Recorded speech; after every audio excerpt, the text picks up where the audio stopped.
Ժողովուրդ օրաթերթը գրում է ընդդիմադիր պատգամավորները Նիկոլ Փաշինյանի իշխանությանը մերկացնող ելույթների կոռուպցիոն բացահայտումների համար հայտնվել են թիրախում։ Ժողովուրդ օրաթերթի իրազեկ աղբյուրները փոխանցում են, որ քաղաքական հրահանգով ուժայինները վերից վար փորփրում են 4 կանանց կյանքը։ Խոսքը Աննա Գրիգորյանի, Թագուհի Թովմասյանի, Ագնեսա Խամոյանի եւ Քրիստինե Վարդանյանի մասին է։ Ուժային կառույցները քաղաքական հրահանգ են ստացել ակտիվ այս քարյակի նկատմամբ ամեն գնով քրեական վարույթներ հարուցել։ Օպերատիվ աշխատակիցները հետևում են նրանց փորփրում անցյալը, ընտանիքի անդամներին, բարեկամներին, անգամ լուսանկարել են պատգամավորներին սրճարանում միասին նստած։ Իրավապահները նաև փորձում են գտնել մարդկանց, ովքեր կհամաձայնեն դիմումներ գրել պատգամավորների դեմ, եւ այդ բնականաբար կեղծ սարքովի դիմումների հիման վրա գործեր կհարուցվեն։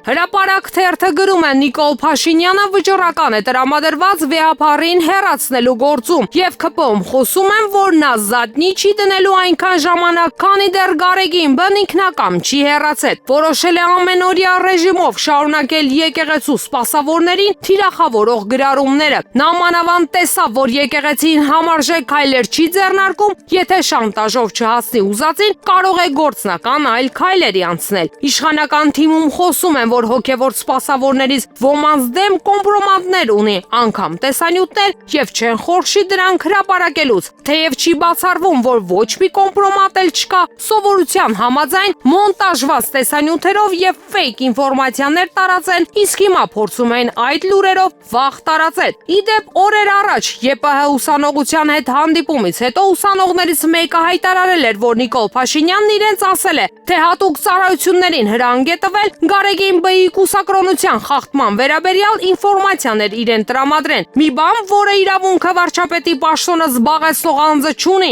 եւ ուրիշի անձնական կյանքի մասին պաշտոնի չարաշահմամբ նման նյութեր պահանջելը քրեորեն պատժելի արարք է։ Իրավունք թերթը գրում է անդրադառնալով կովկասյան մուսուլմանների վարչության նախագահ Ալա Շուքյուր Փաշազադեի նկարտումներին, Մայրաթոր Սուրբ Էջմիածնի նկատմամբ իրավունքի հետ զրույցում ԵՊՀ աստվածաբանության ֆակուլտետի կրոնագիտության ամբիոնի դասախոս աստվածաբան Վարդան Խաչատրյանն ասաց, որ նա հայտարարում է այն, ինչ իրեն ասում են։ Ալիևը պետք է ասի եւ նա էլ պետք է անի, որովհետեւ ինքը հավանաբար տեղյակ է ադրբեջանցի չէ եւ ամեն վայրկյան կարող է կորցնել իր այդ պաշտոնը։ Ըստ էության նա սպասարկում է այն քաղաքական միտքը, որն իրականացնում է տվյալ երկրի ղեկավարությունը։ Նույնիսկ եթե որոշ որոշումներ դժվար լինեն կամ անհարմար, նա ստիպված է կատարել դրանք պահպանելու իր դիրքը եւ պահպանվելու իշխանության շրջանակներում։ Այս հանգամանքը ընդգծում է, թե որքան կարեւոր է լինել անմնացորդ ենթարկվող բարձրագույն իշխանություններին, հատկապես այնպիսի համակարգերում, որտեղ իշխանության կենտրոնացումը չափազանց մեծ է եւ անհամեմատելի է ղեկավարի կամ մի քանի անձանց անձնական իշխանության հետ։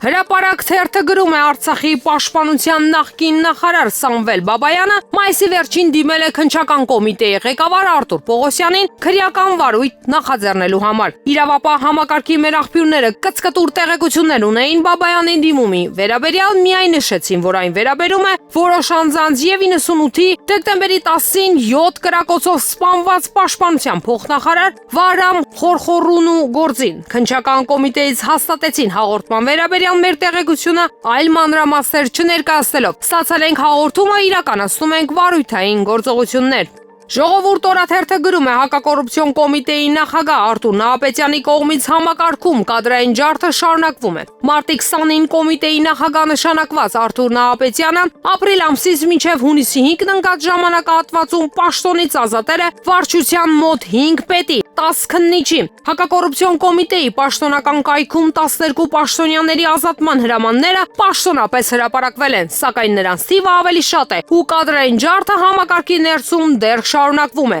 Հայտնել ենք, որ ազատվածներից մեկը եղել է հակակոռուպցիոն կոմիտեի գլխավոր քարտուղար Գերասիմ Մկրտչյանը, որը կոմիտեի նախագահի որոշման դեմ ընդվզել է, կռիվ է տվել ու չի ցանկացել ինքնակամ դիմում գրել եւ հեռանալ համակարգից, սակայն նրա դիմադրությունն արդյունք չի տվել։ Ժողովուրդ օրաթերթի իրավապահ համակարգին մոտ կանգնած աղբյուրները չեն բացառում, որ Գերասիմ Մկրտչյանի պաշտոնանկության պատճառը փոխկապակցված է հայտնի գազի բանդայի հետ, որը բացահայտեց Ժողովուրդ օրաթերթը եւ Հայաստանի Հանրապետության ներքին գործերի նախարար Արփինե Սարգսյանի հաղորդման հիման վրա վարույթ հարուցվեց։